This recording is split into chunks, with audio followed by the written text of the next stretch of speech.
Good morning my dear students. तो आज की इस वीडियो में हम लोग बात करने वाले हैं बायोटेक्नोलॉजी प्रिंसिपल एंड प्रोसेस। ठीक है स्टूडेंट्स, तो आज का ये जो लेक्चर है जिसमें कि हम लोग पढ़ने वाले हैं बायोटेक्नोलॉजी प्रिंसिपल एंड प्रोसेस। और जैसा कि प्रीवियस लेक्चर में आपको मैंने पढ़ा दिया था इंट्रोडक्शन ऑफ बायोटेक्नोलॉजी, इंट्रोड्यूस कराया था कि बायोटेक्नोलॉजी क्या होता है, बायोटेक्नोलॉजी के कौन कौन से प्रोसेसेस हैं। आपको मैंने जेनेटिक इंजीनियरिंग पढ़ाया था, उसके बाद फिर मैंने आपको बायो प्रोसेसिंग इंजीनियरिंग बताया था। ठीक है बच्चा, तो इसमें हम लोग बात करने वाले हैं, किसके बारे में बात करेंगे कि कौन से टूल्स बायोटेक्नोलॉजी में यूज होते हैं। ठीक है, उसके बाद मैं यहाँ पर आपको पढ़ाऊँगा कि टूल्स में क्या क्या हैं, जैसे रेस्ट्रिक्शन इंडोन्यूक्लियेज आप पढ़ोगे। ठीक है, एंजाइम्स, डीएनए लाइगेज पढ़ोगे, डीएनए पॉलीमरेज पढ़ोगे। आ रही बच्चा बात समझ में। उसके बाद फिर आप क्या पढ़ने वाले हो कि आरई के क्या क्या टाइप्स हैं। ठीक है, रेस्ट्रिक्शन इंडोन्यूक्लियस के पैलिंड्रोम्स क्या होते हैं। तो ये कुछ टूल्स पढ़ने वाले हैं जो कि बायोटेक्नोलॉजी में यूज किए जाते हैं। ठीक है बच्चा, तो चैनल है बायोवेदा बाय एमटी सर, जिसमें कि हम लोग बच्चा कंप्लीट एनसीईआरटी एक्सप्लेन करते हैं। और जो भी नए बच्चे हैं, मैं एक बोर्ड एग्जाम बेस्ड मैं वीडियो बनाता हूँ, और जो भी क्लास 10th एंड 12th के बच्चे हैं मैं उनके लिए बायोलॉजी सब्जेक्ट का फुल एनसीईआरटी एक्सप्लेनेशन जो है मेरे चैनल पे आता है। और जो भी बोर्ड के बच्चे जो देख रहे हैं, मैं उनसे यही बताना चाहूँगा कि मैं स्पेशली जो है कि मेरा जो टारगेट है, हमने बोर्ड वाले बच्चों के लिए जो है ज़्यादा हमने फोकस कर रखा है। और इसके लिए मैंने एक सीरीज भी लॉन्च किया है, मंथन बोर्ड सीरीज 2027। तो जो भी नए बच्चे हैं पहले वो प्रीवियस लेक्चर्स को देख लें, उनको लगे कि नहीं हाँ कुछ अच्छी चीज़ें उनको मिल रही हैं तो चैनल फॉलो करें बच्चा। और उसके बाद फिर जो है कि नेक्स्ट आप लोग जो है कि पढ़ने के लिए तैयार रहें। तो यहाँ पर जैसा कि मैं आपको क्या बता रहा कि यहाँ पर हम लोग जो डील कर रहे हैं चैप्टर्स, वो है बायोटेक्नोलॉजी प्रिंसिपल एंड प्रोसेस। ठीक है, और ये जूलॉजी पार्ट में आता है। अभी तो मैं ख्याल जो है कि नीट लेवल पे मैं अभी बात नहीं कर रहा, क्योंकि मैं टोटली बोर्ड बेस्ड पढ़ा रहा हूँ आपको, तो इसलिए मैं जब भी बात करूँगा तो बोर्ड बेस्ड ही बात करूँगा। तो बच्चा एक बात बहुत क्लियर है कि जो टॉपिक जो मैं आपको पढ़ा रहा हूँ, ठीक है, जो टॉपिक मैं आपको पढ़ा रहा हूँ वो टूल्स है जो यूज होता है बायोटेक के अंदर। लेकिन सबसे पहले आपको बच्चा एक बात पढ़ना होगा, सबसे पहले एक बात आपको जानना होगा कि प्रिंसिपल एंड प्रोसेस के अंदर, ठीक है बच्चा, प्रिंसिपल इसमें आपको जानना होगा कि जो बायोटेक्नोलॉजी है, ठीक है बच्चा, इसमें आपको जानना होगा कि जो बायोटेक्नोलॉजी है, बायोटेक्नोलॉजी प्रिंसिपल एंड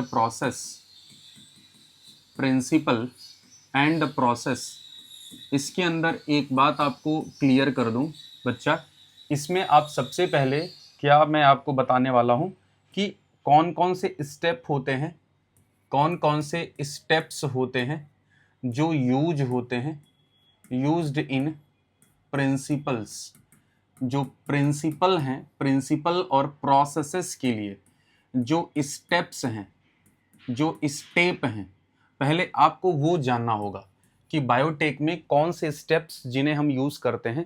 उसके बाद मैं आपको टूल्स की बात करूंगा। देखो यहाँ पे तो स्टेप्स कौन कौन से हैं स्टूडेंट, देखो। तो यहाँ पर अगर मैं बात करूं तो पहला जो स्टेप है, सबसे पहले क्या किया जाता है कि जो सोर्स सेल है, सोर्स सेल से हम डीएनए आइसोलेट करते हैं। मेरी बात बहुत क्लियर समझो बच्चा, बायोटेक्नोलॉजी एक बहुत बड़ा एरिया, बहुत बड़ा फील्ड है, एक टेक्निक है, एक प्रोसेस है, जहां पर कि हम क्या करते हैं, लिविंग ऑर्गेनिजम्स और एंजाइम्स का यूज करके हम क्या करते हैं, प्रोडक्ट बनाते हैं और उसकी प्रोसेसिंग करते हैं ह्यूमन बेनिफिट्स के लिए। मेरी बात समझ रहे हो कि biotechnology is a technique where use of organisms and enzymes for synthesis of product and processing in human benefits। Human benefits के लिए हम क्या करते हैं, प्रोडक्ट बड़े लेवल पर बनाते हैं, लार्ज स्केल पर प्रोडक्ट बनाते हैं और उसको हम यूज करते हैं ह्यूमन बेनिफिट्स के लिए। बात मेरी बिल्कुल समझ में आ रही है। चलिए, तो यहां पर फर्स्ट मैं आपको क्या पढ़ा रहा, सबसे पहले आप इसमें क्या स्टेप्स देखोगे, isolation of DNA from source cell, बच्चा जो सोर्स सेल यहाँ पर क्या हो सकता है, यहाँ पर सोर्स सेल एनिमल भी हो सकता है, एनिमल सेल भी हो सकता है, यहाँ पर प्लांट हो सकता है, यहाँ पर प्लांट्स भी हो सकता है, ठीक है। यहाँ पर माइक्रोब्स भी हो सकते हैं, यहाँ पर माइक्रोब्स हो सकते हैं, जैसे बैक्टीरिया हो गया, ठीक है, फंजाई, ठीक है, फंगी हो गया। तो मैं आपसे क्या कह रहा कि जो सोर्स सेल है, source cell could be animals, plants, microbes in bacteria, fungi, these are the source cells, जहां पे कि ये क्या होंगे, इनके डीएनए हम आइसोलेट करते हैं। अब डिपेंड करता है कि बच्चा हम क्या चीज, किस डिजायर्ड प्रोडक्ट को हमें सिंथेसाइज करना है बड़े लेवल पर, इस पे हम सोर्स सेल को क्या करते हैं, सेलेक्ट करते हैं। तो सबसे पहला जो स्टेप है बच्चा क्या है, isolation of DNA from source cell, ये स्टेप्स है, ठीक है। सेकेंड स्टेप्स क्या होता है कि जब आप डीएनए को सोर्स सेल से आप जब डीएनए अलग कर लेते हो, तो फिर उस डीएनए से आपको जीन सेपरेट करना होता है। क्या करना होता है, सेपरेशन ऑफ जीन। क्या करना होता है, सेपरेशन ऑफ जीन, ठीक है, gene from isolation of DNA, from isolation of DNA, ठीक है बच्चा। फिर आपको क्या करना होता है कि जब आप डिजायर्ड जीन को आइसोलेट या सेपरेट करते हो, कहां से, जिस डीएनए को तुमने ले रखा है, जिस डीएनए को तुमने आइसोलेट कर रखा है। बात बहुत क्लियर सी है कि पहले आप डीएनए आइसोलेट करोगे, उसके बाद जीन को अलग करोगे, कहां से, डीएनए से, ठीक है। अब इसके बाद फिर आप क्या करते हो, इसके बाद करते हो क्या, रिकॉम्बिनेंट डीएनए बनाना पड़ता है। क्या करना होता है, making recombinant DNA, making recombinant DNA, ठीक है बच्चा। आप क्या करते हो, रिकॉम्बिनेंट डीएनए बनाते हो, ठीक है, ठीक है। आप क्या करते हो, रिकॉम्बिनेंट डीएनए बनाते हो। अब सवाल आएगा सर रिकॉम्बिनेंट डीएनए क्या है, तो मैं आपको क्लियर बताऊंगा अभी आने वाले लेक्चर्स के अंदर कि रिकॉम्बिनेंट डीएनए क्या होता है, ठीक है स्टूडेंट्स। आप देखोगे कि रिकॉम्बिनेंट डीएनए जो है वो क्या होता है, इस बात को बहुत क्लियर आपको समझ आना चाहिए। चलिए, इसके बाद रिकॉम्बिनेंट डीएनए जब आप बना लोगे, ठीक है बच्चा, जब आप रिकॉम्बिनेंट डीएनए बनाओगे तो स्वाभाविक सी बात है कि यहां पर अब इसका क्या करना होगा, इसकी क्लोनिंग करनी होगी। क्या करना होगा, रिकॉम्बिनेंट डीएनए जो बना है इसकी क्या करनी होगी, क्लोनिंग करनी होगी। क्लोनिंग का मतलब बच्चा होता है कि इसकी मल्टीपल कॉपीज फॉर्म होती है। क्लोनिंग में क्या होती है कि मल्टीपल कॉपीज बनती है, मल्टीपल कॉपीज फॉर्म होती है। बात मेरी समझ रहे हो, पहला स्टेप्स डीएनए अलग करोगे सोर्स सेल से। Source cell animal, plant, microbes, bacteria, fungi में कुछ भी हो सकता है। उसके बाद फिर आप जो डीएनए आपने अलग किया, उस डीएनए से डिजायर जीन को सेपरेट करोगे। थर्ड स्टेप्स रिकॉम्बिनेंट डीएनए बनाओगे। अब रिकॉम्बिनेंट डीएनए बनाने के लिए बच्चा हमें रिक्वायरमेंट होता है वेक्टर का। वेक्टर क्या होता है, इसमें भी हम लोग बात करेंगे। वेक्टर एक प्लाज्मिड डीएनए होता है बच्चा, जो कि केवल प्रोकैरियोटिक सेल्स में पाया जाता है। उस वेक्टर को हम यूज करते हैं, उस प्लाज्मिड डीएनए को हम एज ए वेक्टर की तरह यूज करते हैं, क्योंकि उस प्लाज्मिड डीएनए के पास कुछ फीचर्स होता है, जो फीचर्स उसी के पास होता है। और हमें ऐसे वेक्टर की रिक्वायरमेंट है जो वेक्टर सेल्फ कंट्रोल करे, जो वेक्टर सेल्फ रेप्लिकेशन करे, जिससे कि हमारा प्रोडक्ट भी उसके साथ साथ क्या हो जाए, मल्टीपल कॉपीज बन जाए। बात बहुत क्लियर है। तो क्लोनिंग में मल्टीपल कॉपीज फॉर्म होती है। क्लोनिंग बच्चा ये मेथड दो तरीके से कराया जाता है। क्लोनिंग जो है बच्चा ये दो तरीके से जो है आप करा सकते हो। एक बच्चा हम कहते हैं इन वीवो जीन क्लोनिंग, एक होता है बच्चा इन वीवो जीन क्लोनिंग, ठीक है, और एक होता है in vitro gene cloning, in vitro gene cloning, ठीक है, इन विट्रो जीन क्लोनिंग। तो दो तरीके से आप जीन की क्लोनिंग मतलब कॉपीज बना सकते हो, एक इन वीवो और एक इन विट्रो। क्लियर है। अब इसके बाद क्या करते हो कि जब क्लोनिंग कर लोगे तो अब उस जो डिजायर्ड जो जीन है, जो डिजायर जीन है, उसको इंट्रोड्यूस कर दोगे होस्ट सेल्स के अंदर, ठीक है। तो जो डिजायर्ड जीन है, जो बच्चा डिजायर्ड जीन है, आप उसको इंट्रोड्यूस कर दोगे। आप उसको क्या कर दोगे बच्चा, इंट्रोड्यूस इनटू होस्ट सेल्स। अब जब आप होस्ट सेल में इंट्रोड्यूस करोगे तो आपको इससे क्या मिलेगा, आप इसके बाद फिर फाइनली क्या करोगे कि जो प्रोडक्ट बना उस प्रोडक्ट का क्या करना होता है, प्रोसेसिंग करना होता है। तो जो हमें प्रोडक्ट मिला, जो प्रोडक्ट डिजायर्ड प्रोडक्ट जो मिला, जो डिजायर प्रोडक्ट बच्चा जो मिला, अब प्रोडक्ट की हम क्या करते हैं, इस प्रोडक्ट की हम क्या करते हैं कि इसका हम क्या करते हैं, लार्ज स्केल पर हम प्रोडक्शन करते हैं और स्मॉल स्केल पर भी प्रोडक्शन करते हैं। मतलब आप ये कह सकते हो डाउन स्ट्रीम प्रोसेसिंग करते हैं, डाउन स्ट्रीम प्रोसेसिंग करते हैं। इसके बाद हम क्या करते हैं बच्चा, डाउन स्ट्रीम प्रोसेसिंग करते हैं। तो ये कुछ स्टेप्स हैं जो कि बायोटेक्नोलॉजी में इस चैप्टर्स में आपको पढ़नी है। क्या आपको मैं पढ़ा रहा हूँ, मैं आपको पढ़ा रहा हूँ कि बायोटेक्नोलॉजी प्रिंसिपल एंड प्रोसेस में कौन से वह स्टेप्स हैं जो कि यूज किए जाते हैं, जिसमें कि कुछ स्टेप्स मैंने आपको बताए हैं और इसी स्टेप्स के थ्रू ये चैप्टर आपका कवर होगा। इससे ज़्यादा एनसीईआरटी में और कुछ भी नहीं दे रखा हुआ है, यही स्टेप्स हैं जो एनसीईआरटी में दे रखे हैं। इसके अलावा आपको एनसीईआरटी में कुछ भी एक्स्ट्रा नहीं पढ़ना है। ठीक है, बात बहुत क्लियर समझ में आ रही है।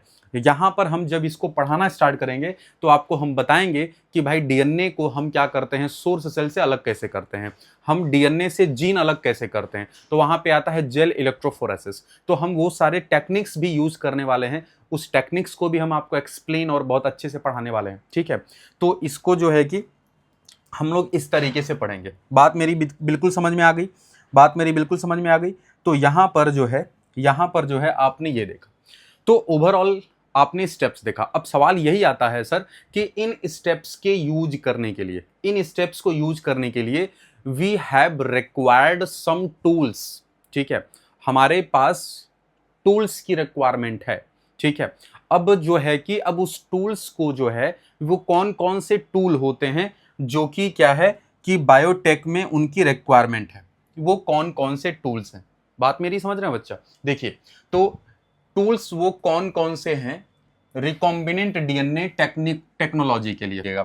अगर मैं तुमसे ये कहूं, मेरी बात को पहले ध्यान से सुनो, मैं आपसे क्या कहना चाह रहा हूं बच्चा, मेरी बात को बहुत ध्यान से सुनिएगा कि देखो रिकॉम्बिनेंट, पहले आपको ये जानना जरूरी है, क्या जानना जरूरी है कि recombinant DNA, sir recombinant DNA technology क्या है, रिकॉम्बिनेंट डीएनए टेक्नोलॉजी क्या है। आपको आरडीटी क्या होता है, क्या होता है बच्चा, आरडीटी क्या है, आरडीटी क्या है सर। ठीक है, देखो बहुत क्लियर है, बहुत आसान है बच्चा, ध्यान से इसको समझिएगा। देखो होता क्या है, अगर मैं एक एग्जांपल के थ्रू आपको एक्सप्लेन करूं, मान लो कि एक कोई सफर्ड पेशेंट है जिसके बॉडी में वो सफर किससे कर रहा है, डायबिटीज से। तो अब आपको एक बात बहुत क्लियर पता होगी कि अगर कोई इंडिविजुअल जो कि एक बीमारी से सफर कर रहा है, एक डिजीज से सफर कर रहा है, जिसमें कि वो डायबिटीज का पेशेंट है, तो उसके बॉडी में नेचुरल इंसुलिन सिंथेसिस नहीं हो रहा होगा। बात सही है? अगर मैं तुमसे कहता हूं कि एक इंडिविजुअल्स जिसके बॉडी में जो है pancreas can not able to synthesis proper insulin to decrease the sugar level in the blood, तो फिर ऐसे कंडीशन में क्या होता है कि ब्लड में शुगर लेवल इंक्रीज कर जाते हैं, और जब ब्लड में शुगर लेवल इंक्रीज करता है तो उससे जो वो इंडिविजुअल है वो सफर करने लगता है डायबिटीज से। तो इसका मतलब क्या हुआ बच्चा, इसका मतलब ये है कि इंसुलिन अगर सिंथेसिस नहीं हो रहा, उसके पीछे कौन रिस्पॉन्सिबल है, उसके पीछे रिस्पॉन्सिबल होता है जीन। ठीक है, तो पैनक्रियाज में 3 टाइप्स के सेल पाए जाते हैं, एक होता है अल्फा सेल्स, एक होता है बीटा सेल्स और एक होता है डेल्टा सेल्स। तो अल्फा सेल और बीटा सेल जो होते हैं, जिसमें अल्फा सेल्स ग्लूकागॉन सिंथेसिस करता है, वहीं दूसरी तरफ बीटा सेल जो होता है वो इंसुलिन सिंथेसिस करता है। जो ग्लूकागॉन होता है बच्चा, ये शुगर लेवल को इंक्रीज करता है ब्लड के अंदर, वहीं दूसरी तरफ जो इंसुलिन होता है जिसको पैनक्रियाज का बीटा सेल्स रिलीज करता है, वो शुगर लेवल को ब्लड के अंदर डिक्रीज करता है। तो इस बात को आपको बहुत क्लियर इस बात को समझना है कि अगर वो बीटा सेल्स का जो डीएनए है, उस बीटा सेल्स का जो जीन है, वो जीन की डेफिशिएंसी हुई जिस वजह से इंसुलिन नहीं बन रहे हैं। अब इंसुलिन नहीं बन रहे हैं तो स्वाभाविक सी बात है कि वो क्या करेगा, वो डॉक्टर के पास जाएगा, तो डॉक्टर उसको क्या करेगा, इंजेक्टेड इंसुलिन क्या करेगा, उसके बॉडी में इंसर्ट कराएगा। ठीक है, जिससे कि जो है कि डायरेक्टली वो बॉडी के अंदर इंसुलिन ले रहा हो, जिससे कि उसका शुगर लेवल जो है कि वो डिक्रीज हो जाए, शुगर लेवल जो है उसको कंट्रोल किया जा सके जो बढ़ा हुआ है। तो अब सवाल ये आता है सर कि इंसुलिन बनते कैसे हैं। तो इंसुलिन कैसे बन रहे होते हैं, जो बाहर अवेलेबल होते हैं वो बायोटेक्नोलॉजी की मदद से बनते हैं। क्या है, बायोटेक्नोलॉजी के मदद से बनते हैं। तो यहां पर आपको क्या पढ़ना है या क्या समझना है, यहां पर आपको क्या समझना है, अगर मैं तुमसे ये कहूं, अगर बच्चा मैं तुमसे ये कहूं, अगर मैं तुमसे ये कहूं कि ये पैनक्रियाज है, ये पैनक्रियाज है, ठीक है, और इस पैनक्रियाज में, इस बात को बहुत ही आपको एकदम क्लियर समझना है, इस पैनक्रियाज में, बहुत ध्यान से मेरी बात को सुनिएगा बहुत ध्यान से बात को सुनिएगा। ये क्या है बच्चा? ये पैनक्रियाज। अब इस पैनक्रियाज में एक रीजन है जो क्या है बच्चा? ये बीटा सेल है। क्या है? बीटा सेल से हम क्या करते हैं, हम क्या करते हैं बच्चा कि बीटा सेल से हम क्या करेंगे? आइसोलेट कर लेंगे किसको? डीएनए को। Isolate DNA from beta cell. अब बीटा सेल से क्यों कर रहे हैं? क्योंकि बीटा सेल ही है जो कि क्या करता है? इंसुलिन सिंथेसिस करता है, ठीक है। तो स्वाभाविक सी बात है कि इंसुलिन बना कौन रहा है? बीटा सेल्स का जीन। तो हमें अगर जीन चाहिए होगा तो हमें डीएनए अलग करना होगा, तो हम वही कर रहे हैं कि बीटा सेल से डीएनए अलग कर रहे हैं। अब जब डीएनए आप आइसोलेट करोगे तो यहां से फिर हम क्या करते हैं कि जो हमें डीएनए मिला, जो हमें डीएनए यहां पर मिला, जो अपने को डीएनए बच्चा यहां पर जो हमें मिला, अब इस डीएनए से हम क्या करने वाले हैं कि यहां से उस जीन को हमें सेपरेट करना होगा, ठीक है। यहां से हमें क्या करना होगा? यहां से वो डिजायर जीन हमें क्या करना होगा? अलग करना होगा। मान लेते हैं बच्चा कि ये वही डिजायर्ड जीन है जो कि किसके लिए रिस्पॉन्सिबल है? किसके लिए रिस्पॉन्सिबल है? इंसुलिन सिंथेसिस के लिए। किसके लिए रिस्पॉन्सिबल है बच्चा? इंसुलिन सिंथेसिस के लिए रिस्पॉन्सिबल है। अगर मैं तुमसे बहुत ही एक बात बहुत क्लियर कहूं कि अब मुझे क्या करना पड़ेगा कि इस डीएनए से इस डिजायर्ड जीन को हमें अलग करना पड़ेगा, तो हमने अभी आपको बताया कि हम क्या करते हैं? Separation of gene from isolated DNA, from isolated DNA. Clear है? तो अब मैं आपसे क्या कहना चाह रहा बच्चा कि हम क्या कर लेंगे कि इस डिजायर्ड जीन को हम अलग कर लिया हमने। अब वो डिजायर्ड जीन ये रहा, ये जो डिजायर्ड जीन मान लो, ये डिजायर्ड जीन ये रहा जिसे हमने अलग कर लिया, ठीक है। तो ये क्या है बच्चा? ये वो डिजायर्ड जीन है। ये क्या है? ये डिजायर्ड जीन है जो कि हमें चाहिए, क्योंकि यही वो जीन है जिसकी डेफिशिएंसी है। अब होता बेसिकली क्या है कि अब इस डिजायर्ड जीन को हमें क्या करना होता है? इसकी मल्टीपल कॉपीज बनानी है। इस डिजायर्ड जीन की हमें अब इसको करना क्या है? पहले हमने डीएनए अलग किया, जीन सेपरेट किया, अब हमें इसको करना क्या है? इसको सर मल्टीपल कॉपीज इसका हमें बनाना है। अब इसका मल्टीपल कॉपीज बनाने के लिए बच्चा हमें क्या होता है? ध्यान से मेरी बात समझिएगा, ध्यान से मेरी बात समझिएगा। इसका हमें क्या करना है? हमें क्या करना है? वी नीड मल्टीपल कॉपीज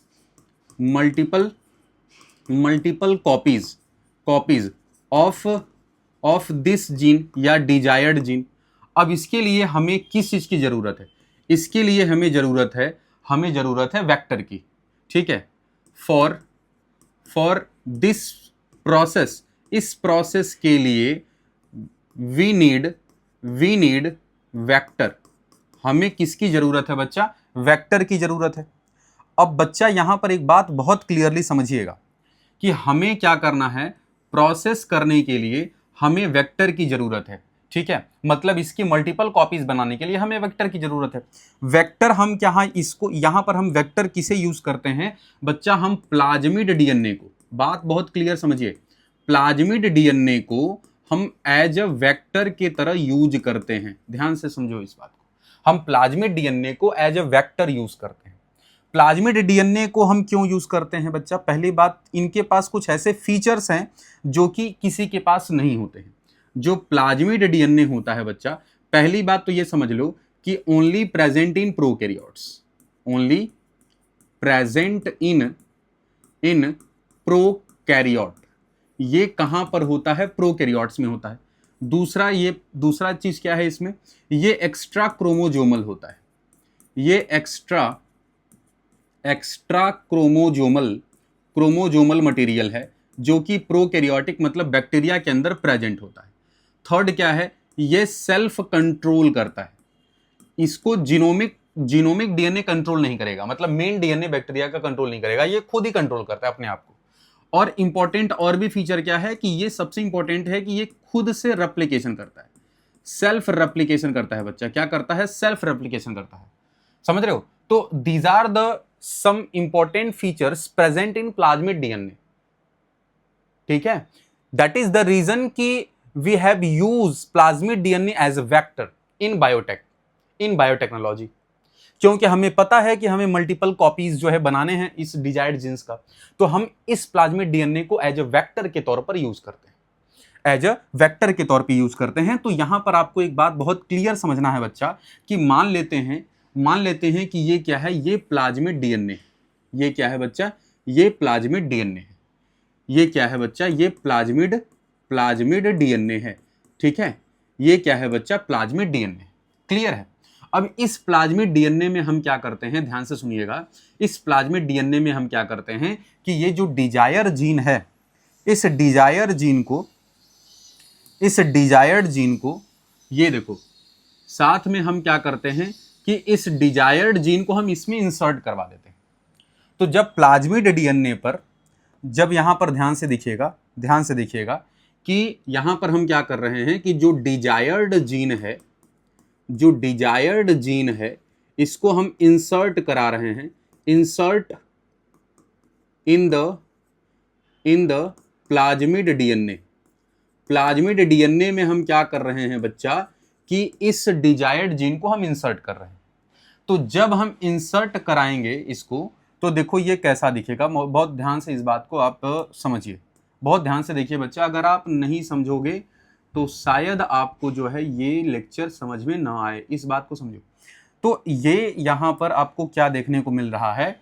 आपको ये देखने को मिल रहा है कि यहाँ पर क्या हुआ कि ये जो है डिजायर्ड जीन्स जो है वो इसमें इंसर्ट हमने करा लिया। आपने क्या कर लिया, ये इंसर्ट हो गया। ठीक है, ये क्या हो गया? ऐसे इंसर्ट हो गया। तो अब इसे हम क्या बोलते हैं? इसे हम कहते हैं बच्चा रिकॉम्बिनेंट डीएनए। इसे हम क्या बोलते हैं बच्चा? रिकॉम्बिनेंट डीएनए कहते हैं। क्या बोलते हैं? रिकॉम्बिनेंट डीएनए कहते हैं। तो पहली बात आपको ये पहले समझ आया कि रिकॉम्बिनेंट डीएनए टेक्नोलॉजी क्या होता है। पहले बात समझना है, ये जो प्रोसेस हुआ जहां पर हमने डीएनए से जीन अलग किया और जीन को प्लाज्मिड डीएनए से इंसर्ट करवा दिया, इसी को हम कहते हैं रिकॉम्बिनेंट डीएनए टेक्नोलॉजी। इसको हम कहते हैं रिकॉम्बिनेंट डीएनए टेक्नोलॉजी, जहां पर कि हम क्या करते हैं, डिजायर्ड जीन को इंसर्ट करवाते हैं प्लाज्मिड डीएनए के साथ। इस टेक्नोलॉजी को हम कहते हैं रिकॉम्बिनेंट डीएनए टेक्नोलॉजी, जहां पर हम क्या बनाते हैं, जहां पर हम बनाते हैं रिकॉम्बिनेंट डीएनए फॉर्म करवाते हैं। जहां पर क्या फॉर्म होता है? रिकॉम्बिनेंट डीएनए बनता है।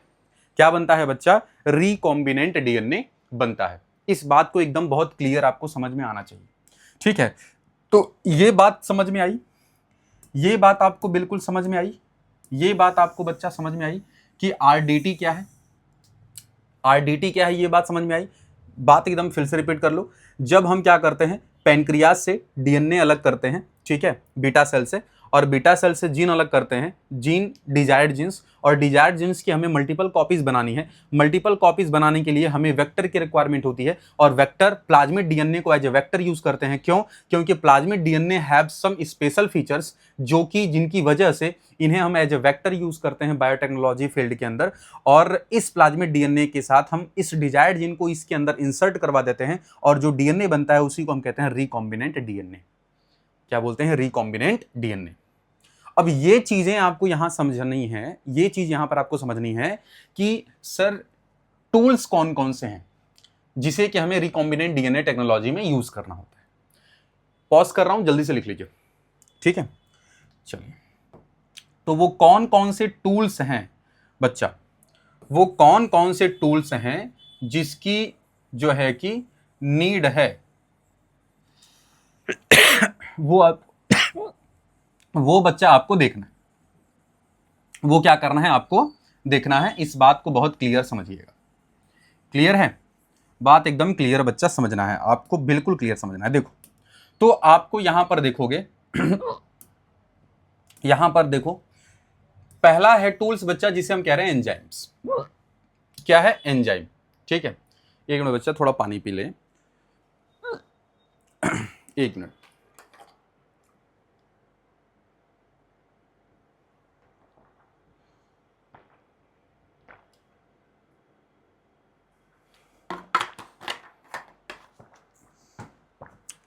ठीक है, तो पहला जो है बच्चा जो टूल है वो क्या है, एंजाइम। ठीक है, तो एंजाइम्स में देखो क्या है, यहां पर बहुत इस बात को ध्यान से देखना है आपको। ठीक है बच्चा, जो यहां पर टूल है, जो टूल्स है, जिसमें कि फर्स्ट बच्चा जो टूल है वो है एंजाइम। क्या है, एंजाइम। एंजाइम कौन कौन से हैं जो कि यूज होते हैं? पहला बच्चा यहां पर ध्यान से देखिएगा, पहला है डीएनए लाइगेज। क्या है बच्चा, डीएनए लाइगेज। ठीक है, एक एंजाइम बच्चा है जिसको हम कहते हैं डीएनए पॉलीमरेज। एक एंजाइम है जिसे हम कहते हैं डीएनए पॉलीमरेज। ठीक है, एक एंजाइम है बच्चा जिसे हम कहते हैं रेस्ट्रिक्शन इंडोन्यूक्लिएज, जिसे हम कहते हैं रेस्ट्रिक्शन रेस्ट्रिक्शन रेस्ट्रिक्शन इंडोन्यूक्लिएज। ठीक है बच्चा, इस बात को बहुत ही ध्यान से देखना है आपको, रेस्ट्रिक्शन इंडोन्यूक्लिएज। ठीक है बच्चा, इंडोन्यूक्लिएज, इनके बारे में भी मैं आपको अभी बताऊंगा। क्लियर है, तो ये यहां पर हैं। ठीक है, उसके बाद क्या होता है, उसके बाद यहां पर आपको क्या समझना है, उसके बाद होता है बच्चा क्लोनिंग वेक्टर। इसके बाद क्या है, इसके बाद बच्चा क्या है, क्लोनिंग वेक्टर। ये भी टूल है जो कि काफी इंपॉर्टेंट है, बिना इसके पॉसिबल ही नहीं है कि आप जो है कि मल्टीपल कॉपीज बना पाओ। तो क्लोनिंग वेक्टर्स की रिक्वायरमेंट है। ठीक है, क्लोनिंग वेक्टर को बच्चा क्या बोलते हैं, ये है प्लाज्मिड डीएनए। क्या है बच्चा, प्लाज्मिड डीएनए। प्लाज्मिड डीएनए का मैंने फीचर्स बताया, जल्दी से बताओ कौन कौन से फीचर्स हैं। पहला फीचर्स क्या है कि एक्स्ट्रा क्रोमोजोमल मटेरियल है, एक्स्ट्रा क्रोमोजोमल मटेरियल है, क्रोमोजोमल मटेरियल है। ये क्या करता है, सेल्फ कंट्रोल करेगा। ये क्या करता है, सेल्फ कंट्रोल करता है, सेल्फ रेप्लिकेशन है, खुद से कॉपीज बनाता है। और ये केवल कहाँ पाया जाता है बच्चा, प्रोकैरियोटिक सेल। कहाँ पाया जाता है, प्रोकैरियोटिक सेल। नेक्स्ट जो बच्चा टूल है, देखो अभी और भी टूल्स हैं जो कि मैं आपको ड्यूरिंग लेक्चर और भी चीजें मैं आपको यहाँ पर बताता और समझाता जाऊंगा। क्या है, होस्ट। ठीक है, क्या है बच्चा, होस्ट सेल। होस्ट सेल भी एक इंपॉर्टेंट जो है टूल है। ठीक है, जहां पर हम क्या करते हैं, ट्रांसफॉर्मेशन करते हैं रिकॉम्बिनेंट डीएनए के साथ। यहां पर बच्चा क्या करते हैं, मतलब इंट्रोड्यूस करवाते हैं होस्ट सेल के अंदर। ठीक है, तो होस्ट सेल में हम क्या करते हैं कि जो रिकॉम्बिनेंट डीएनए है उसको हम ट्रांसफॉर्मेशन करते हैं। ठीक है, तो यहां पर लिख दोगे ट्रांसफॉर्मेशन विथ रिकॉम्बिनेंट डीएनए। क्या है बच्चा, रिकॉम्बिनेंट डीएनए। रिकॉम्बिनेंट डीएनए के साथ हम उसको क्या करते हैं, ट्रांसफॉर्मेशन करते हैं। जो जैसे कि जो रिकॉम्बिनेंट डीएनए बना, उस रिकॉम्बिनेंट डीएनए की हमने कॉपीज बनाई और उसको हमने क्या किया, क्लोनिंग वेक्टर से हमने उसकी कॉपी बनाई और उसको हमने इंट्रोड्यूस करा दिया किसके अंदर, इंट्रोड्यूस करा दिया होस्ट सेल्स के अंदर, जिससे कि फाइनली क्या हमें मिल पाए, प्रोटीन मिल पाए। और उसको हमने प्रोसेसिंग कर दिया लार्ज स्केल पर, उसको हमने प्रोडक्शन करवा दिया और उसकी डाउनस्ट्रीम प्रोसेसिंग कर दी। ठीक है, और फाइनली वो प्रोडक्ट बनके तैयार हो गया। तो ये बच्चा जो होता है, कुछ टूल्स हैं जो कि आपको 1 by 1 इसको जो है बच्चा पढ़ना है। ठीक है, तो यहां पर आप इसको समझोगे कि रेस्ट्रिक्शन इंडोन्यूक्लिएज क्या होता है। ठीक है बच्चा, तो यहां पे एंजाइम्स हम लोग देखते हैं। ठीक है, तो आप यहां पर क्या देखोगे, एंजाइम। देखो बच्चा, एंजाइम्स में आपको यहां पर मैं सबसे पहले बताऊंगा क्या, कि एंजाइम्स में एक होता है बच्चा एंजाइम जिसको हम कहते हैं न्यूक्लिएज। एक क्या होता है, न्यूक्लिएज होता है स्टूडेंट। न्यूक्लिएज जो होता है ये न्यूक्लिक एसिड को डाइजेस्ट करता है। ये क्या करता है, डाइजेस्ट न्यूक्लिक एसिड। ये क्या करता है बच्चा, न्यूक्लिक एसिड डाइजेस्ट करता है। मतलब बहुत क्लियर है कि ये क्या करेगा, बॉन्ड ब्रेक करता है। ये क्या करता है, बॉन्ड ब्रेक करता है। क्लियर है, आपको बहुत क्लियर पता है बच्चा कि न्यूक्लियस के अंदर जो है, न्यूक्लियस के अंदर क्या होता है, एक बात बहुत क्लियर आपको समझना है कि न्यूक्लियस के अंदर क्या होता है, डीएनए और आरएनए होता है। न्यूक्लियस किसका बना हुआ है, न्यूक्लियस बच्चा किसका बना हुआ है, न्यूक्लिक एसिड जो है ये किसका बना है, डीएनए, डीएनए होता है और इसमें आरएनए होता है। DNA deoxyribonucleic acid, RNA ribonucleic acid. तो ये दोनों मिलकर न्यूक्लिक एसिड बनाते हैं। न्यूक्लिक एसिड न्यूक्लियस के अंदर पाया जाता है, इन्हें जेनेटिक मटेरियल भी कहते हैं। आरएनए का जो एंजाइम होता है बच्चा उसको बोलते हैं आरएनएज। इस बात को समझो, एक होता है आरएनएज जो कि बच्चा ये किसको ब्रेक करता है, ये आरएनए को ब्रेक करता है। ये किसको ब्रेक करता है, आरएनए को ब्रेक करता है। उसी तरीके से एक होता है डीएनएज। डीएनएज जो होता है ये एंजाइम है बच्चा, ये एंजाइम्स होते हैं। ये किसको ब्रेक करता है, ये ब्रेक करता है डीएनए को। ये किसको ब्रेक करता है, डीएनए को ब्रेक करता है। तो मेरी बात को समझो कि ये क्या है, ये एंजाइम है। ये क्या है, ये एंजाइम है। एंजाइम है जो कि आरएनए जो होते हैं ये आरएनए ब्रेक करता है, और जो डीएनए होता है ये डीएनए ब्रेक करता है। अब मैं एक बात आपको बताऊं बच्चा कि जो न्यूक्लिएज है, न्यूक्लिएज जो है ये 2 टाइप्स का होता है। जो न्यूक्लिएज होता है ये 2 टाइप का होता है, 2 टाइप्स ऑफ न्यूक्लिएज। और आपको ये बहुत क्लियर आपको ये कॉन्सेप्ट बता दूं कि जो डीएनए को ब्रेक करने वाला जो न्यूक्लिएज है ये 2 टाइप का होता है। पहला बच्चा क्या होता है, पहला यहां पर आप समझोगे, ठीक है, जो यहां पर फर्स्ट बच्चा जो होता है उसे हम कहते हैं एक्सोन्यूक्लिएज, एक्सोन्यूक्लिएज। और एक बच्चा जो होता है उसे हम कहते हैं इंडोन्यूक्लिएज। क्या बोलते हैं, इंडोन्यूक्लिएज। बहुत इस बात को एकदम क्लियर समझना है। मैं आपको पढ़ा रहा हूं रेस्ट्रिक्शन इंडोन्यूक्लिएज। आरई पढ़ने से पहले, आरई को स्टडी करने से पहले आपको ये जानना बहुत ही ज़्यादा इंपॉर्टेंट है कि एंजाइम्स जो हैं, जिसमें एक एंजाइम न्यूक्लिएज है, न्यूक्लिएज न्यूक्लिक एसिड डाइजेस्ट करता है। न्यूक्लिक एसिड बना किसका है, डीएनए आरएनए का। डीएनए आरएनए को हम बच्चा जेनेटिक मटेरियल कहते हैं। ये बॉन्ड ब्रेक करता है। एंजाइम्स जो है बच्चा, एक आरएनएज एंजाइम नाम सुना होगा जो आरएनए ब्रेक करता है, उसी टाइप का एक डीएनएज होता है जो डीएनए ब्रेक करता है। अगर मैं तुमको बोलूं कि ये न्यूक्लिएज के ही एंजाइम्स होते हैं, आरएनएज और डीएनएज, ठीक है। यहां पर अगर हम डीएनए के जो है बेस पर बात करें तो न्यूक्लियस 2 टाइप का यहां पर दिख रहा है। एक होता है बच्चा एक्सोन्यूक्लिएज और एक होता है इंडोन्यूक्लिएज। ये बात बिल्कुल समझ में आ गई। अच्छा, अब आपको ये क्लियर होना चाहिए, ये क्लियर पता होना चाहिए कि एक्सोन्यूक्लिएज क्या होता है। ये आपको बच्चा क्लियर पता होना चाहिए कि एक्सोन्यूक्लिएज क्या होता है। आ रही मेरी बात समझ में? चलो, तो सबसे पहले देखो कि एक्सोन्यूक्लिएज क्या है। ठीक है बच्चा, एक्सोन्यूक्लिएज क्या है, ठीक है, इस बात को आपको समझना है। एक्सोन्यूक्लिएज क्या होता है। पहली बात तो ये दिमाग में रख लो कि ये डीएनए को क्या करेगा, डाइजेस्ट करेगा, डीएनए को ब्रेक करेगा। एक्सोन्यूक्लियस क्या करता है, डीएनए को ब्रेक करता है। क्या करता है बच्चा, ये डीएनए ब्रेक करेगा, ठीक है, ये क्या करेगा, डीएनए ब्रेक करेगा। जैसे अगर मैं तुमको ये बोलूं, मान लो ये मैंने डीएनए, ये देखो, ये डीएनए में बना रहा, ये 5 प्राइम है, ठीक है, 5 प्राइम है। और ये इस तरीके से आपको पता है कि डीएनए का जो स्ट्रैंड होता है वो पॉलीन्यूक्लियोटाइड का बना होता है। जो डीएनए का बच्चा स्ट्रैंड होता है ये पॉलीन्यूक्लियोटाइड का बना होता है, ये 3 प्राइम है। उसी तरीके से इसका डीएनए डबल स्ट्रैंडेड होता है। डीएनए कैसा होता है, ये इधर 3 प्राइम होगा, ठीक है। तो ये जो है, ये मैं बना रहा डीएनए, ठीक है, ये डीएनए का स्ट्रैंड हो गया, इधर हो गया 5 प्राइम। बहुत क्लियर बात समझ में आ रही है। एंटी पैरेलल स्ट्रैंड होते हैं, एक तरफ 5 प्राइम टू 3 प्राइम होते हैं, तो जस्ट अपोजिट नीचे वाला होता है 5 प्राइम टू 3 प्राइम।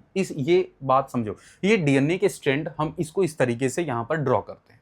जब भी आपको ड्रॉ डीएनए करना होगा तो आप एक तरफ बताओगे कि ये अगर स्ट्रैंड 5 प्राइम टू 3 प्राइम है तो इसका दूसरा वाला जो स्ट्रैंड होगा इसके अपोजिट होगा, मतलब 3 प्राइम टू 5 प्राइम। ये ऐसे हम डीएनए स्ट्रैंड को शो करते हैं। बात बहुत क्लियर है। तो यहाँ पर वही चीज मैं आपको यहाँ पर बना दिया। अब देखो यहाँ पर जो एक्सोन्यूक्लिएज है, बहुत ध्यान से सुनिएगा, यहाँ पर जो एंजाइम है, जिस एंजाइम को हम यहाँ यूज कर रहे हैं, ये एंजाइम बच्चा क्या है, ये एंजाइम है एक्सोन्यूक्लिएज। ये एंजाइम है बच्चा, ये एंजाइम है एक्सोन्यूक्लिएज। एक्सोन्यूक्लिएज की जो बच्चा खास बात क्या होती है कि ये क्या करता है, विच which remove टर्मिनल न्यूक्लियोटाइड। ये क्या करता है बच्चा कि टर्मिनल न्यूक्लियोटाइड को क्या करता है, ये रिमूव करता है। ठीक है, और एक न्यूक्लियोटाइड एक टाइम पर काटेगा। ठीक है, बात मेरी समझ रहे हैं? तो जो ये एक्सोन्यूक्लियेज है, वन न्यूक्लियोटाइड, ठीक है, one nucleotide cut at the time, एक टाइम पर, आप ऐसे समझना है, आपको ऐसे समझना है कि वन न्यूक्लियोटाइड को एक टाइम पर ये काटेगा, एट अ टाइम, एक टाइम पर काटेगा। इस बात को बहुत क्लियर समझना है आपको। अब देखो, अब ये क्या कर रहा है, यहां पर देख रहे हो आप बच्चा, यहां पर आप देख रहे हो, ये टर्मिनल न्यूक्लियोटाइड को ही रिमूव करता है।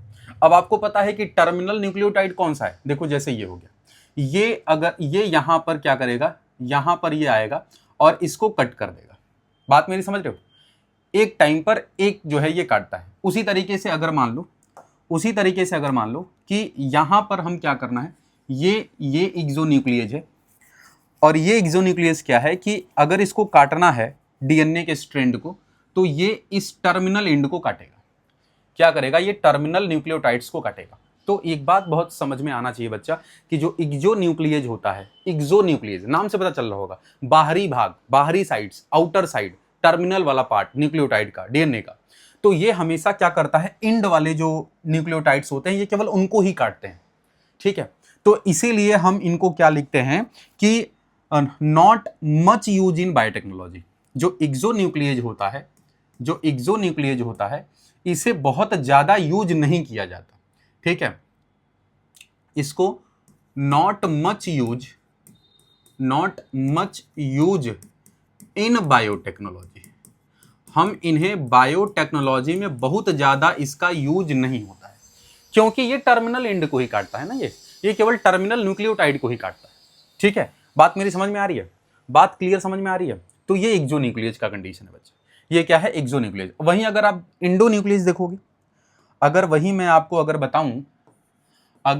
बताऊं इंडोन्यूक्लियेज, ठीक है, जल्दी से देखो। ठीक है, तो यहां पर हम जो है इस तरफ आपको मैं बता देता हूं इंडोन्यूक्लियेज। ठीक है, तैयार हो? देखो बच्चे, तो अगर इंडोन्यूक्लियेज कैसे काम करेगा, ठीक है, इंडोन्यूक्लियेज कैसे काम करेगा, बात को बच्चा बहुत क्लियर समझना है आपको। तो इंडोन्यूक्लियेज का भी हम क्या बना देते हैं, ये भी डीएनए ब्रेक करता है भाई, डीएनए को ये भी काटेगा, डीएनए को ये भी ब्रेक करेगा। तो यहां पर ये 5 प्राइम हो गया और ये डीएनए के स्ट्रैंड हो गए। ये क्या हो गए ऐसे बच्चा, ये डीएनए के स्ट्रैंड हो गए, ये 3 प्राइम हो गया। उसी तरीके से ये 3 प्राइम है, इधर आप देखोगे तो ये डीएनए हो गया। क्लियर है बच्चा? ये 5 प्राइम हो गया, ये क्या हो गया, 5 प्राइम हो गया। बात बिल्कुल समझ में आ रही है? चलिए, ये 5 प्राइम हो गया। तो अब यहां क्या होता है कि जो एंजाइम इंडोन्यूक्लियेज होता है, जैसे अगर मैं तुमसे कहूं कि मान लो कि ये क्या है, इंडोन्यूक्लियेज का एंजाइम, ये क्या है बच्चा, ये इंडोन्यूक्लियेज का एंजाइम। ध्यान से इस बात को सुनिए, ठीक है, इसको समझिए। ये इंडोन्यूक्लियेज एंजाइम है, ठीक है। ये क्या करता है बच्चा, ये क्या करता है स्टूडेंट्स कि विच ब्रेक फॉस्फोएस्टर बॉन्ड। ये क्या करता है, विच ब्रेक फॉस्फोएस्टर बॉन्ड। ये क्या करता है बच्चा, फॉस्फोएस्टर बॉन्ड को ब्रेक करता है। ये क्या करता है, फॉस्फोएस्टर बॉन्ड को ब्रेक करता है बिटवीन चेन में। मतलब ये टर्मिनल एंड को नहीं काटेगा, ये डीएनए के बीच में कहीं भी काट देगा, डीएनए के बीच में कहीं काट देगा, टर्मिनल एंड पे नहीं काटेगा। इंडोन्यूक्लियेज नाम से पता चल रहा, इंडो इनसाइड द डीएनए, तो डीएनए के ये बीच में कहीं काट देगा, बट टर्मिनल न्यूक्लियोटाइड ये नहीं काटेगा। बात मेरी समझ रहे हो कि नहीं समझ रहे हो? तो यहां पर जैसे कि अगर मैं बोलूं कि जैसे ये यहां पर क्या कर रहा, देखो ये यहां पर कट कर रहा, ठीक है। अगर ये यहां आइडेंटिफाई कर रहा तो ये कहीं ना कहीं इसी में ये काटेगा। मतलब सिंपल सी बात है कि बच्चा ये जो एंजाइम है ये एंजाइम्स टर्मिनल न्यूक्लियोटाइड को ना काट करके ये बीच में कहीं भी जो है ये काट देगा, ठीक है। और ये दोनों स्ट्रैंड, ये cut on both strand, cut on both strand, ये क्या करता है बच्चा, दोनों स्ट्रैंड पर काटता है, ठीक है, दोनों स्ट्रैंड पर काटता है। बात बहुत क्लियर समझ में आ रही है। तो एक तरफ आपने पढ़ा एक्सोन्यूक्लियस, दूसरी तरफ क्या है, इंडोन्यूक्लियस। इंडोन्यूक्लियस क्या करता है, ये बीच में कहीं पर भी काट सकता है, ये फॉस्फोएस्टर बॉन्ड को ब्रेक करता है, बिटवीन चेन्स को ये तोड़ देगा, हाइड्रोजन बॉन्ड्स को क्या करता है, ये ब्रेक कर देता है। बात बहुत क्लियर है। चलिए इसके बाद फिर बच्चा हम बात करते हैं कि जब एक्सोन्यूक्लियस, जो इंडोन्यूक्लियस है बच्चा, इंडोन्यूक्लियस में अगर देखा जाए तो इससे भी क्या होता है कि एक आता है रेस्ट्रिक्शन इंडोन्यूक्लियस। देखो यहीं से ओरिजिनेट हुआ है, ध्यान से बात को सुनो। Endonuclease, restriction endonuclease. Restriction endonuclease क्या करता है कि एक स्पेसिफिक सीक्वेंस को काटता है, डीएनए के स्पेसिफिक सीक्वेंस को काटता है, उसी को बोलते हैं आरई, उसी को बोलते हैं रेस्ट्रिक्शन इंडोन्यूक्लियस, ठीक है। तो बच्चा ये रेस्ट्रिक्शन इंडोन्यूक्लियस के बारे में हम लोग देखते हैं, ठीक है। तो यहां पर क्या होगा, ध्यान से देखो, बहुत ध्यान से इस बात को समझना है बच्चा, ठीक है। इसको लिख लीजिएगा। अब यहां पर आप ये बात समझोगे बहुत क्लियरली, ये बात आपको समझना है, ठीक है, बात बहुत क्लियर बच्चा समझना है। रेस्ट्रिक्शन इंडोन्यूक्लियस जो होता है, आपको ये बात बहुत क्लियर समझ में आनी चाहिए कि इंडोन्यूक्लियस से ही ये क्या हुआ है, आरई का फॉर्मेशन हुआ है, ठीक है। अगर मैं तुमसे ये कहूं, ठीक है बच्चा, अगर मैं तुमसे ये कहूं कि आरई क्या है, इसको हम शॉर्ट में आरई कहते हैं बच्चा, इसको हम आरई कहते हैं, ठीक है। और आप इन्हें पढ़ते हो रेस्ट्रिक्शन इंडोन्यूक्लियस, रेस्ट्रिक्शन इंडोन्यूक्लियस। तो पहली बात तो एक बात आपको बिल्कुल क्लियर समझ में आनी चाहिए, पहली बात तो आपको एक बात बहुत क्लियर समझ में आनी चाहिए, ठीक है। और वो क्या समझ में आनी चाहिए, ठीक है, ये क्या है, देखो बच्चा, आरई क्या होता है, आरई क्या होता है, इसमें आप क्या बताओगे कि ये क्या करता है, डीएनए के स्पेसिफिक जो सीक्वेंस है उसको ये क्या करता है, कट करता है। तो आप यहां पर क्या लिखोगे, ध्यान से देखिएगा, ठीक है। It is nuclease recognise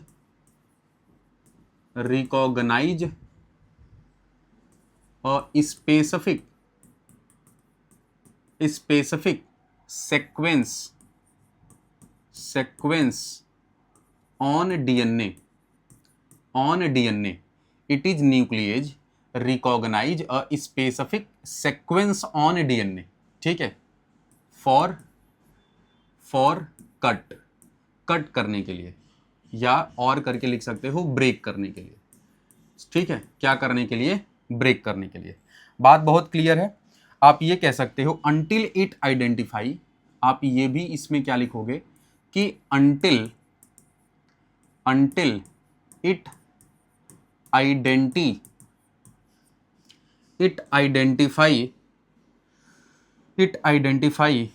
sequence of DNA, until it identify sequence of DNA, it will not break sequence of DNA। बात बहुत बच्चा क्लियर समझ में आपको आना चाहिए। मैं आपको पढ़ा रहा आरई, रेस्ट्रिक्शन इंडोन्यूक्लियेज। ये एक टाइप का इंडोन्यूक्लियेज है जो कि स्पेसिफिक सीक्वेंस डीएनए पर क्या करता है, रिकॉग्नाइज करता है उसको कट करने के लिए। या फिर आप ये कह सकते हो कि ये तब तक आइडेंटिफाई, देखो until it identify sequence of DNA, ये ब्रेक सीक्वेंस डीएनए को नहीं करता, ये डीएनए को ब्रेक नहीं करता जब तक कि वो उसे पहचान न ले, ठीक है बच्चा, जब तक कि वो उसे आइडेंटिफाई ना कर ले। तो अगर मैं तुमसे ये कहूं, इस बात को बहुत ही क्लियर समझिए, मान लो बच्चा कि ये डीएनए है, ठीक है, ये डीएनए है, और इस डीएनए पर, ठीक है, इस डीएनए पर ये क्या है, यहाँ पर देखो, मान लो ये एक स्पेसिफिक सीक्वेंस है, ये क्या है, ये एक स्पेसिफिक जो है रीजन है, ठीक है, ठीक है। यहीं पर आरी जो है वो क्या करता है, कट करता है, यहीं आरी इसको पहचानेगा, ठीक है बच्चा, इसको आरी जो है वो पहचानेगा। मान लो कि ये क्या है बच्चा, ये मान लो ये आरी है, ठीक है, ये आरी है रेस्ट्रिक्शन इंडोन्यूक्लियेज, ठीक है, ये क्या है बच्चा, ये रेस्ट्रिक्शन इंडोन्यूक्लियेज है।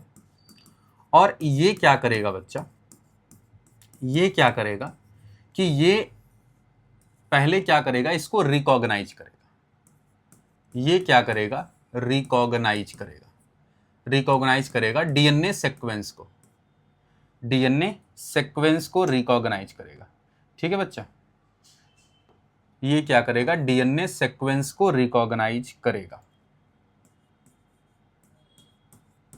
ठीक है, रिकॉग्नाइज करे, उसके बाद इसको कट करेगा।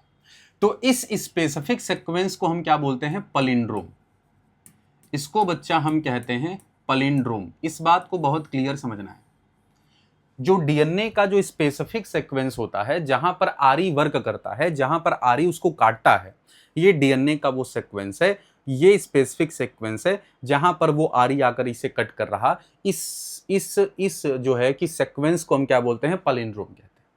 क्या बोलते हैं बच्चा, पलिंड्रोम कहते हैं। क्या सर ये भी पलिंड्रोम है, बिल्कुल ये भी पलिंड्रोम है, ये भी क्या है, पलिंड्रोम है। तो आप इस बात को बहुत क्लियरली आपको लिखना है कि जो रेस्ट्रिक्शन इंडोन्यूक्लियेज है, जो आरी है, RE is a type of endonuclease, endo क्या है बच्चा, RE is a type of endonuclease, ठीक है, which can cut on specific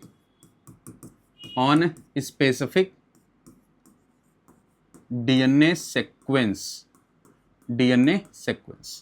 जिसे बच्चा क्या बोला जाता है, जिसे बोला जाता है पलिंड्रोम, जिसे बच्चा क्या बोला जाता है, पलिंड्रोम। क्लियर है, क्लियर है बच्चा, जिसे हम क्या बोलते हैं, पलिंड्रोम कहते हैं। तो आपको एक बात बहुत क्लियर समझ में आ रही होगी कि आरी का वर्क कैसे होता है और ये किस तरीके से काम करता है, ये किस तरीके से काम करता है, बात बिल्कुल समझ में आ रही है। तो अब आपके दिमाग में आएगा सर कि पलिंड्रोम क्या होता है, पलिंड्रोम क्या है। तो आप पलिंड्रोम को कैसे डिफाइन करोगे, आप जो है, अगर मैं पूछूं कि पलिंड्रोम क्या है, अगर बच्चा मैं तुमसे पूछूं कि फिर पलिंड्रोम क्या है, तो आप क्या बोलोगे, आप इसमें क्या बताओगे कि जो पलिंड्रोम है, आप इसमें बताओगे जो कि palindrome is that DNA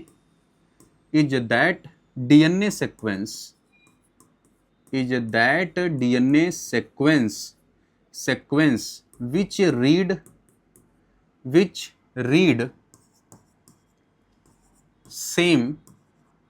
which read same in 5 prime to 3 prime direction on both strand of DNA,